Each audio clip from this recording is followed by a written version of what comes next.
Hello friends, welcome to Indian study पर आपका स्वागत है। दोस्तों, आज के इस वीडियो में मैं आप लोगों के लिए जीके का टेस्ट लेकर के आया हूं, जो कि आपके आने वाले एग्जाम यूपीएसआई के लिए बेहद इंपॉर्टेंट है। वीडियो को एंड तक जरूर देखिएगा, क्योंकि लास्ट में मैं आपसे क्वेश्चन ही पूछूंगा और उसका आंसर आपको कमेंट बॉक्स में बताना होगा। साथ ही साथ इस वीडियो की पीडीएफ डिस्क्रिप्शन में टेलीग्राम चैनल का लिंक दिया हुआ है, वहां से आप प्राप्त भी कर सकते हैं। पहला क्वेश्चन, केंद्र में द्वैध शासन किस अधिनियम के अंतर्गत स्थापित किया गया? जल्दी बताइए सर। तो आपका जो सही आंसर हो जाएगा वह हो जाएगा भारत सरकार अधिनियम 1935, तीसरा ऑप्शन करेक्ट। तारापुर परमाणु ऊर्जा संयंत्र की स्थापना किस देश की सहायता से की गई थी? तो सही आंसर हो जाएगा सर संयुक्त राज्य अमेरिका, दूसरा ऑप्शन यहां पर आपका बिल्कुल करेक्ट। निम्नलिखित में से किसने आगरा शहर की स्थापना की थी? तो सर सिकंदर लोदी ने की थी, है ना। तीसरा ऑप्शन यहां पर आपका बिल्कुल करेक्ट। वर्ष 1932 में पूना पैक्ट के साथ किसका सीधा संबंध था? तो सही आंसर हो जाएगा भारतीय दलित वर्ग, चौथा ऑप्शन यहां पर आपका बिल्कुल करेक्ट। भारतीय संविधान की प्रस्तावना में प्रयुक्त समाजवाद शब्द को निम्नलिखित में से किस अनुच्छेद के साथ मिलकर पढ़ने से सर्वोच्च न्यायालय को समान कार्य के लिए समान वेतन का मौलिक अधिकार परिभाषित करने की शक्ति प्राप्त हुई? बेहतरीन क्वेश्चन। तो सही आंसर हो जाएगा अनुच्छेद 14, 15 और 16 को पढ़ने से ये जो आपका अनुच्छेद है, इन तीनों को अगर आप मिला करके पढ़ेंगे तो उसका विषय समान कार्य के लिए समान वेतन बन जाएगा। हालांकि इसके बारे में वर्णन डीपीएसपी में दिया गया है ना। लेकिन अगर हम मौलिक अधिकार की बात करें तो ये 14, 15 और 16 को मिला करके बनेगा। ठीक है, नेक्स्ट क्वेश्चन आपके सामने। लेकिन नेक्स्ट क्वेश्चन स्टार्ट करने से पहले मैं आपको बता दूं, दोस्तों मैं डेली बेसिस पे अनअकैडमी पर 3 स्पेशल क्लास लेता हूं और तीनों ही स्पेशल क्लास बिल्कुल फ्री हैं। मैं आपको बता चुका हूं कि फ्री का मतलब आप कतई ये नहीं समझ लेना कि ये स्पेशल क्लास बिल्कुल काम चलाऊ चल रही होंगी, है ना। मैं आपसे इतना ही बोलूंगा सर कि आप एक बार क्लास में आओ। और मैं तो इतना कह चुका हूं कि आपको लगे कि ये क्लास यूपीएसआई लेवल की नहीं है, UP triple S C PT की नहीं है, तो क्लास को बिल्कुल अपने मोबाइल में बैक वाला बटन दबाना और वापस आ जाना। फिर आपको रेटिंग का ऑप्शन आएगा, तो रेटिंग जितनी बेकार हो सके उतनी बेकार दे देना, मुझे कोई भी दिक्कत नहीं है। लेकिन एक बार क्लास में आओ, क्योंकि क्लास में आओगे तभी आपको क्लास की क्वालिटी पता चलेगी, वैसे नहीं पता चलेगी। ठीक है, तो डिस्क्रिप्शन में लिंक है, एक बार चेकआउट कर लीजिएगा। दिए गए लिंक से नहीं पहुंच पा रहे हो तो बता दे रहा हूं कि किस तरीके से पहुंचना है। आप लोगों को सबसे ज़्यादा दिक्कत हो रही है मेरी स्पेशल क्लास लेने पे, जो रोज़ सुबह 11 बजे चलती है। आप जैसे ही अनअकैडमी पर अपना अकाउंट बनाएंगे तो आपके सामने ये विंडो खुल करके आएगी, तो आपको UP triple S C search करना है। यूपी ट्रिपल एस सी या स्टेट पीसीएस में आपको ये यूपी ट्रिपल एस सी देखने को मिल जाएगा। तो हमने ये देखो, ये मिल गया यूपी ट्रिपल एस सी, तो हमने इसको सिलेक्ट किया। सिलेक्ट करने के बाद हमने हिंदी को जो है वो सिलेक्ट कर लिया, हमको हिंदी मीडियम से पढ़ना है। आगे की जो आपकी प्रोसेसिंग है वो यहाँ पर हो जाएगी और आपको यहाँ पर यूपी ट्रिपल एस सी लिख करके आ जाएगा। देखो ये लिख करके आ गया यूपी ट्रिपल एस सी। अब UP triple S C category में आपको कुछ नहीं करना, आपको जाना है ये सर्च पे और यहाँ पर आपको मेरा नाम सर्च करना है। मेरा नाम है तारिक सरवर, TARIQ, तारिक सरवर, ये मेरा नाम है। तो देखो मैं आपको वहां पर दिख जाऊंगा, ये दिख गया मैं। ठीक है, यहाँ पर जैसे ही आप करोगे तो आपके सामने इसको आप क्लिक करोगे तो मेरी सारी क्लासेस आपके सामने आ जाएंगी, जो आगामी क्लास होंगी वो भी आ जाएंगी। देखो ये सारी क्लासेस आ गई। अभी हाल ही में क्लास लेकर के हटा हूँ 37 मिनट पहले। तो आपको मेरी क्लास देखना है, सपोज करो यही वाली क्लास देखना है, तो मैंने क्लिक किया। तो अब क्या करना पड़ेगा सर, आपको क्लास अनलॉक करना पड़ेगी। जैसे ही मैंने आपको क्लास में किया तो अनलॉक कोड आपको मांगा है। तो अनलॉक कोड है आपका इंडियन स्टडी, जो कि हमारे चैनल का नाम है इंडियन स्टडी, कहीं भी कोई भी स्पेस नहीं है ये है। और इसको हमने अनलॉक कर दिया। अब आपके सामने क्लास अनलॉक हो गई। आराम से आप क्लास का लुफ्त उठाइए और डेली बेसिस पे आपके पास नोटिफिकेशन भी पहुंच जाया करेगी। अब आपको समझ में अभी आ गया होगा सब कुछ। ठीक है, अब मिलते हैं। जैसे भी आपकी क्लास होगी आप उस तरीके से देख लीजिएगा, जैसा कि मैंने आपको बताया है। नेक्स्ट क्वेश्चन से आपका कि साइमन कमीशन के आने के विरुद्ध भारतीय जन आंदोलन क्यों हुआ? क्योंकि भैया साइमन कमीशन में कोई भी भारतीय सदस्य नहीं था, इसलिए। भारत के किन राज्यों में गन्ना सबसे ज्यादा पैदा होता है? तो ये उत्तर प्रदेश और महाराष्ट्र में होता है, तीसरा ऑप्शन करेक्ट। लोलक की काल अवधि किस किस पर निर्भर करती है? तो ये लंबाई के ऊपर निर्भर करती है, पहला ऑप्शन करेक्ट। निम्नलिखित में से किस शासक ने 5 दुर्गों की एक श्रृंखला बनाई जिसे मानकोट का दुर्ग कहा जाता है? तो सही आंसर हो जाएगा इस्लाम शाह सूर, तीसरा ऑप्शन करेक्ट। शक संबंध कब से प्रारंभ हुआ? तो ये 78 ईस्वी से प्रारंभ हुआ, पहला ऑप्शन करेक्ट।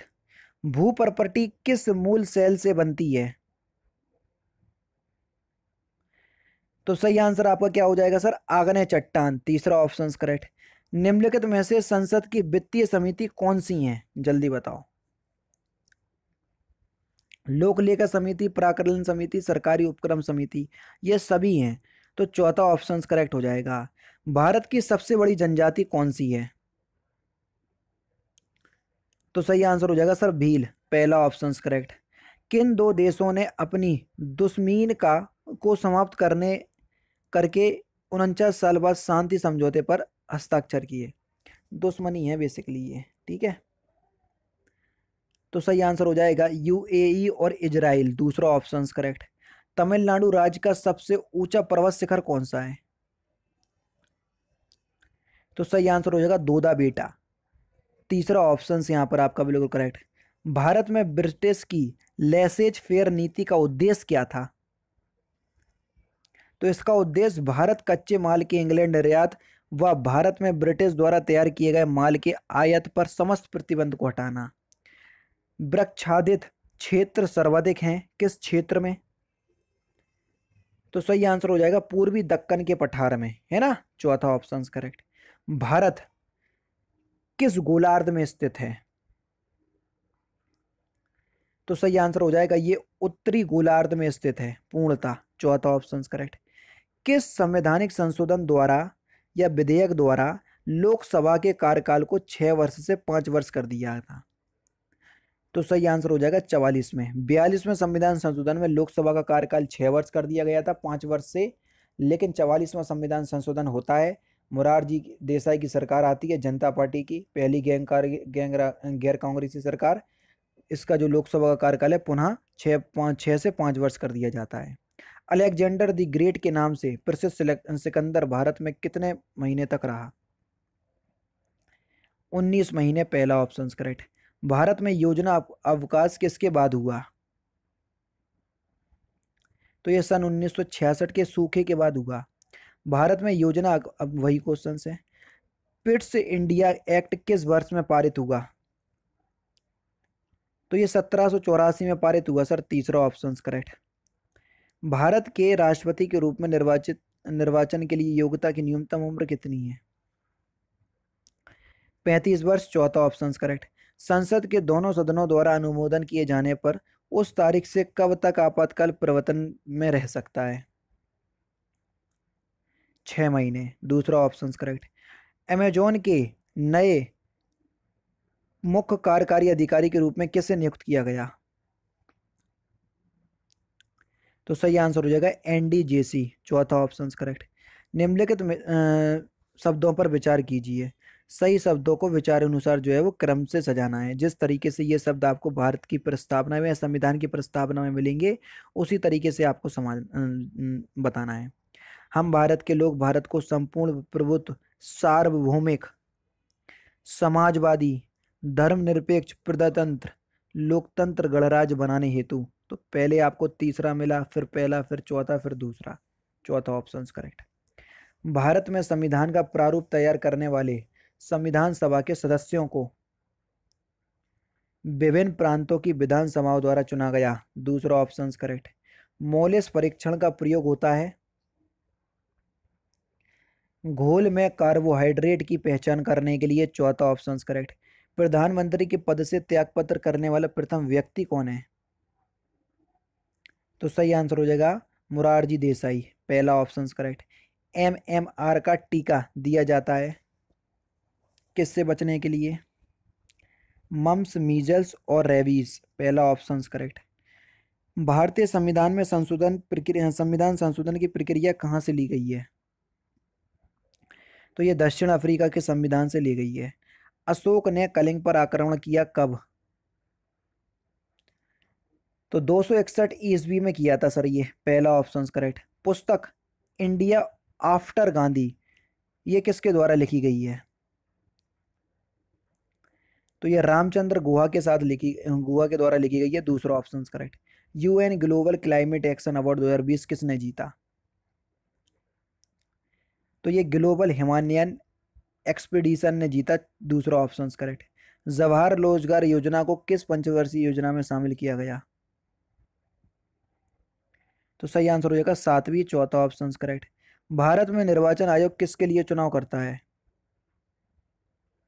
तो ये संसद, राज्य विधानमंडल, राष्ट्रपति के पद एवं उपराष्ट्रपति के लिए चुनाव करता है, चौथा ऑप्शन करेक्ट।